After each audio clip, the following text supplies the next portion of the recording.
নমস্কাৰ প্ৰিয় দৰ্শক, আজি আপোনাৰ বাবে এটা অতি আচৰিতজনক ভিডিঅ' আগবঢ়াব খুজিছোঁ।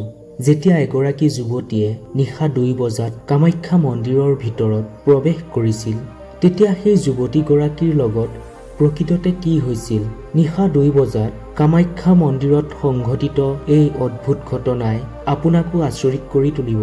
51 শক্তিপীঠৰ ভিতৰত নীলাচল পৰ্বতত থকা মা কামাখ্যা শক্তিপীঠ সমগ্ৰ বিশ্বতে প্ৰসিদ্ধ।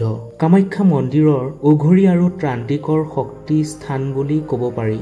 দেশৰ সকলো শক্তিপীঠৰ ভিতৰত কামাখ্যা শক্তিপীঠ মহাশক্তিপীঠ বুলি বিশ্বাস কৰা হয়, কাৰণ এই কামাখ্যা মন্দিৰে নিজৰ মাজত অনেক ৰহস্য ভৰাই ৰাখিছে। কামাখ্যা মন্দিৰৰ অদ্ভুত ৰহস্য আজি পৰ্যন্ত কোনেও পোহৰলৈ আনিব পৰা নাই। আপোনালোকক যিটো ঘটনাৰ কথা ক'বলৈ লৈছো, সেই ঘটনা নীলম নামৰ দিল্লীৰ এগৰাকী যুৱতীৰ লগত সংঘটিত হৈছিল। নীলম নামৰ যুৱতীগৰাকী এটা ইউটিউব চেনেল আছিল। দেশ বিদেশত ভ্ৰমণ কৰি ইউটিউব চেনেলত নীলমে আপলোড কৰিছিল। নতুন ঠাই ভ্ৰমণ কৰি ইউটিউবত ভিডিঅ' আপলোড কৰাটোৱেই নীলমৰ এক প্ৰকাৰৰ পেচা আছিল বুলি ক'ব পাৰি। এবাৰ নীলমে যেতিয়া কামাখ্যা মন্দিৰৰ ৰহস্যৰ কথা আনৰ মুখৰ পৰা শুনা পালে, তেতিয়া নীলমৰ গাৰ নোম শিয়ৰি উঠিছিল। নীলমে যেতিয়া গম পালে যে কামাখ্যা মন্দিৰত দেৱী সতী বা মা কামাখ্যাৰ কোনো মূৰ্তি নাই বা দেৱী মাক পূজা কৰা নহয়, বিপৰীতে এই মন্দিৰত দেৱী মাৰ যোনিকহে পূজা কৰা হয় আৰু মাৰ যোনি থকাৰ বাবেই নিৰ্দিষ্ট সময়ত মা ৰজস্বলাও হয়। এনে বহু ৰহস্যময় তথা অবিশ্বাস্যৰ কথা আনৰ মুখৰ পৰা শুনি ইউটিউবাৰ নীলমৰ সেই ৰহস্য নিজ চকুৰে প্ৰত্যক্ষ কৰিবলৈ প্ৰবল ইচ্ছা জন্মিলে আৰু অলপো দেৰি নকৰি নীলমে দিল্লীৰ পৰা মা কামাখ্যা মন্দিৰৰ অভিমুখে যাত্ৰা কৰিলে। কিন্তু মা কামাখ্যা মন্দিৰত উপস্থিত হৈ নীলমে গম পালে অনাগত 3 দিনলৈ মন্দিৰৰ দুৱাৰ বন্ধ হৈ থাকিব। মন্দিৰৰ পণ্ডিত পূজাৰীৰ লগত কথা পাতি নীলমে আৰু বহুত আচৰিত ৰহস্যৰ কথা গম পালে। প্ৰতি মাহে 3 দিন মন্দিৰৰ দুৱাৰ বন্ধ থাকে আৰু দেৱী মাৰ যোনিৰ সন্মুখত এখন বগা বস্ত্ৰ পাৰি দিয়া হয় আৰু 3 দিনৰ পিছত যেতিয়া দুৱাৰ খোলা হয়, তেতিয়া সেই বগা বস্ত্ৰখন সম্পূৰ্ণৰূপে ৰঙা অৱস্থাত পোৱা যায় আৰু কাষতে বৈ থকা ব্ৰহ্মপুত্ৰ নদীৰ পানীও ৰঙা হৈ পৰে বুলি কোৱা হয়। এই চমৎকাৰ দেৱী মাৰ ৰজস্বলা ধৰ্মৰ বাবে, অৰ্থাৎ দেৱী মাৰ ঋতুমতী হোৱাৰ বাবে হয় বুলি জনবিশ্বাস আছে। নীলমে যেতিয়া এই ৰহস্যৰ কথা গম পালে, তেতিয়া তাইৰ গাৰ নোম শিয়ৰি উঠিছিল। কিন্তু আনৰ মুখৰ পৰা শুনা এই কথাবোৰ নীলমে বিশ্বাস কৰিবলৈ টান পাইছিল। সকলো তাই নিজ চকুৰে চাব বিচাৰিছিল আৰু কেমেৰাত কামাখ্যা মন্দিৰৰ ৰহস্য ৰেকৰ্ড কৰি নিজৰ ইউটিউব চেনেলত আপলোড কৰি সমগ্ৰ বিশ্বকে দেখুৱাবলৈ নীলম ব্যাকুল হৈ পৰিছিল। কথাতে কোৱা হয় যে বিনাশকালে বিপৰীত বুদ্ধি। মনুষ্যৰ যেতিয়া বিনাশৰ সময় আহে, তেতিয়া মনুষ্যৰ বুদ্ধি ভ্ৰষ্ট হৈ পৰে। নীলমে সকলো চমৎকাৰ নিজ চকুৰে চাব বিচাৰিছিল। অনাগত 3 দিন কামাখ্যা মন্দিৰৰ দুৱাৰ বন্ধ হৈ থাকিব বুলি গম পাই নীলমে নিশাৰ ভাগত মনে মনে কামাখ্যা মন্দিৰত প্ৰৱেশৰ কৌশল ৰচনা কৰিলে। নিশা যেতিয়া নীলমে মন্দিৰৰ কাষত গৈ উপস্থিত হল, তেতিয়া তাই মন্দিৰত প্ৰৱেশৰ বাবে কোনো ৰাস্তা দেখা পোৱা নাছিল। বহু সময় ধৰি প্ৰৱেশৰ ৰাস্তা বিচাৰি এটা সময়ত মন্দিৰৰ পিছফালৰ এখন খিৰিকীৰে নীলমে মন্দিৰত প্ৰৱেশ কৰিবলৈ সক্ষম হল।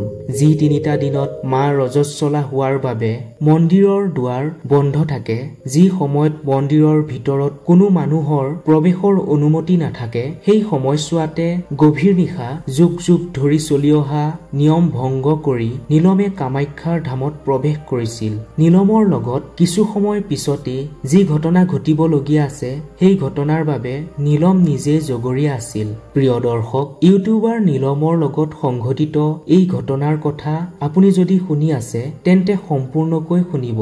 লগতে মা কামাখ্যাৰ আশীষ লাভ কৰি জীৱনটো মংগলময় হৈ উঠাৰ কামনাৰে কমেণ্টত জয় মা কামাখ্যা বুলি লিখিবলৈ নাপাহৰিব। নীলম যেতিয়া গভীৰ নিশা মনে মনে মন্দিৰৰ ভিতৰত প্ৰৱেশ কৰিছিল, সেই সময়ত সকলো স্বাভাৱিক হৈ হৈ আছিল।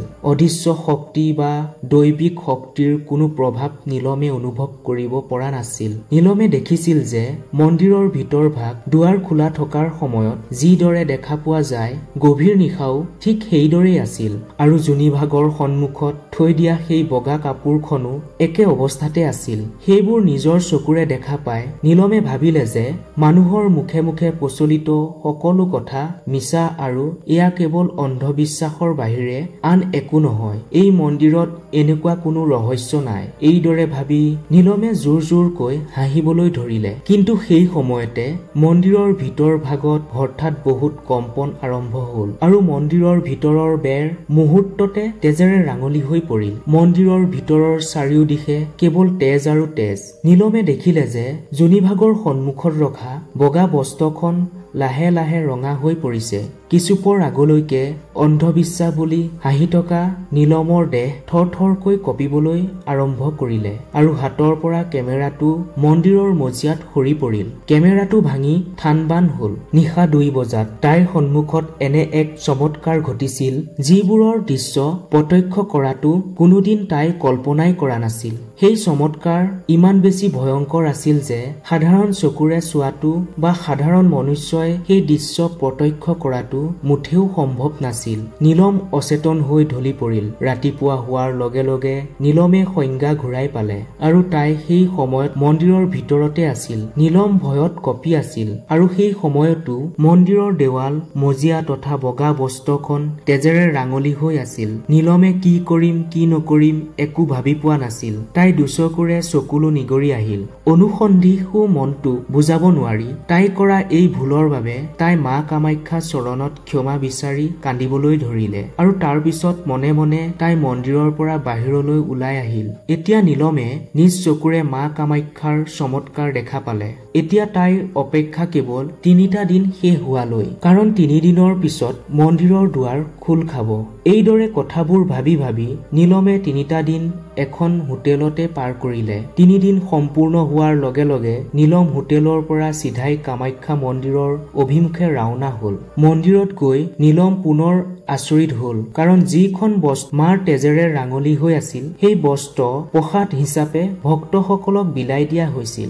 এই ৰঙা বস্ত্ৰ প্ৰসাদ হিচাপে ভক্তক বিলাবলৈ দিয়াৰো এক ৰহস্য আছে। সেই বগা বস্ত্ৰখন মাৰ তেজ লাগিয়ে ৰঙা হয় বুলি বিশ্বাস কৰা হয় আৰু যি মানুহে এই বস্ত্ৰ ঘৰত ৰাখে সেই মানুহৰ ঘৰখন মা কামাখ্যাৰ কৃপাত সদায় সুখ শান্তি আৰু সমৃদ্ধিৰে ভৰি থাকে। কামাখ্যা মন্দিৰক 3টা ভাগত ভাগ কৰা হয়। প্ৰথম ভাগটো সকলোতকৈ ডাঙৰ, যিটো ভাগলৈ সকলোকে যাবলৈ দিয়া নহয়। ইউটিউবাৰ নীলম সেই নিষিদ্ধ তথা প্ৰথম ভাগটোত প্ৰৱেশ কৰিছিল আৰু তাতে তাই চমৎকাৰ দেখা পাইছিল। 3 দিনৰ পিছত মন্দিৰত গৈ ৰঙা বস্ত্ৰ বিলাই দিয়া দৃশ্য দেখি নীলম সেই স্থানলৈ গল, যিটো স্থান দৰ্শন নকৰিলে মা কামাখ্যা দৰ্শনৰ যাত্ৰা আধৰুৱা হৈ পৰে। সেয়া হৈছে উমানন্দ মন্দিৰ। মা কামাখ্যা মন্দিৰৰ দৰে উমানন্দ মন্দিৰ অনেক ৰহস্য আছে।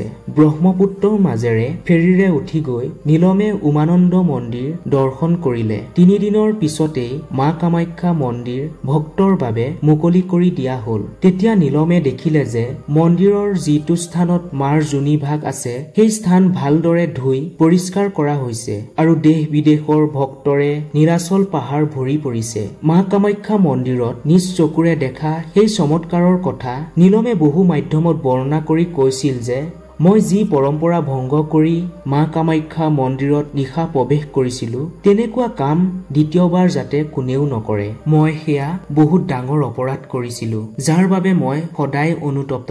দেৱী মাৰ যোনি ভাগৰ সন্মুখত থকা বস্ত্ৰ নীলমে প্ৰসাদ হিচাপে ঘৰত ৰাখি থোৱা বুলি জনায় আৰু সকলোৰে কুশল মংগল কামনা কৰি মা কামাখ্যাৰ চৰণত প্ৰাৰ্থনা জনায়। প্ৰিয় দৰ্শক, কিছুমান কথা চাক্ষুষ ৰূপে প্ৰমাণ নাথাকিবও পাৰে, কিছুমান কথাৰ তথ্য প্ৰমাণ নাথাকিবও পাৰে। সেই বুলি সেই কথা বিশ্বাস নকৰাটো উচিত নহয়। বিশ্বাসৰ অবিহনে এই সংসাৰত কোনো জীয়াই থাকিব নোৱাৰে। বিশ্বাস কৰো বাবে আমি ভগৱান বা দেৱ দেৱতাক আৰাধনা কৰো, দেৱী দেৱতা মহিমাক সন্মান কৰো। নীলম নামৰ যুৱতীগৰাকীয়ে বিশ্বাস নকৰি যি কাম কৰিলে সেয়া মুঠেও গ্ৰহণযোগ্য নহয়। ভগৱানক বা দেৱী দেৱতাক সন্দেহৰ চকুৰে চোৱাৰ আমাৰ দৰে পাপী মনুষ্যৰ অধিকাৰ নাই। প্ৰিয় প্ৰিয় দৰ্শক, আপুনিও যদি মা কামাখ্যাৰ মহিমাক বিশ্বাস কৰে তেন্তে কমেণ্টত জয় মা কামাখ্যা বুলি লিখি ভিডিঅ'টো যিমান পাৰে সিমান শ্বেয়াৰ কৰি দিয়ক। ধন্যবাদ।